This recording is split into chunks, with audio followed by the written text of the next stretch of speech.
വളരെ ഹെൽത്തി ആയിട്ട് morning breakfast ആയിട്ട് എടുക്കാൻ പറ്റുന്ന പഴം ഉപയോഗിക്കാതെ ചെയ്തിട്ടുള്ള ഒരു ഓട്സ് സ്മൂത്തിയുടെ റെസിപ്പിയാണെന്ന് ഷെയർ ചെയ്യുന്നത്. വളരെ ടേസ്റ്റിയാണ്.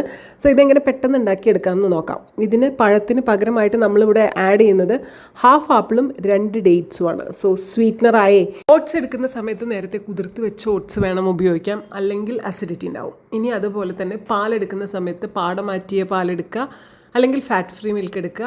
മിൽക്ക് അലർജി ഉള്ളവർ ഓട്ട് മിൽക്ക് ഉപയോഗിച്ചാലും കുഴപ്പമില്ല, ബദാം മിൽക്ക് ഉപയോഗിച്ചാലും കുഴപ്പമില്ല, സോയ മിൽക്ക് ഉപയോഗിച്ചാലും കുഴപ്പമില്ല. മൂന്നും ഹെൽത്തിയാണ്. നട്ട്സ് കുതിർത്ത് വെച്ചിട്ട് ഉപയോഗിക്കുക നിങ്ങൾക്ക് അസിഡിറ്റി ഉണ്ടെങ്കിൽ, അല്ലെങ്കിൽ നട്ട്സ് ഇതേപോലെ ആഡ് ചെയ്യുന്നതുകൊണ്ടും കുഴപ്പമില്ല. നമ്മൾ അടിച്ചെടുക്കുമ്പോൾ അത് ഓൾറെഡി കുതിർന്ന് കിട്ടും. ഇനി ഈ നട്ട്സ് ഞാൻ ഉപയോഗിച്ചിരിക്കുന്നത് 2 വാൾനട്ടും 3 കാഷ്യൂ നട്ടുമാണ്. നിങ്ങൾ എടുക്കുമ്പോഴും ക്വാണ്ടിറ്റി ലിമിറ്റ് ചെയ്തുകൊണ്ട് നട്ട്സ് എടുക്കാൻ വേണ്ടി ശ്രമിക്കുക. ഇത് ബദാമാക്കി മാറ്റുന്നത് കൊണ്ട് വലിയ പ്രശ്നമൊന്നുമില്ല. ഈ പ്രൊസീജിയർ വളരെ സിമ്പിളാണ്. ഒരു മിക്സിയുടെ ജാർ എടുക്കുക, ഓൾ ദ ഇൻഗ്രീഡിയൻസ് ഇട്ടിട്ട് നന്നായിട്ട് അടിച്ച് സ്മൂത്ത് പേസ്റ്റ് ആക്കിയിട്ട് എടുക്കുക, സ്മൂത്തി ആക്കിയിട്ട് എടുക്കുക. ഒരു പാത്രത്തിലോട്ട് ഒഴിച്ചതിന് ശേഷം വാൾനട്ടോ എന്തെങ്കിലും വെച്ച് ഡെക്കറേറ്റ് ചെയ്തെടുക്കുക.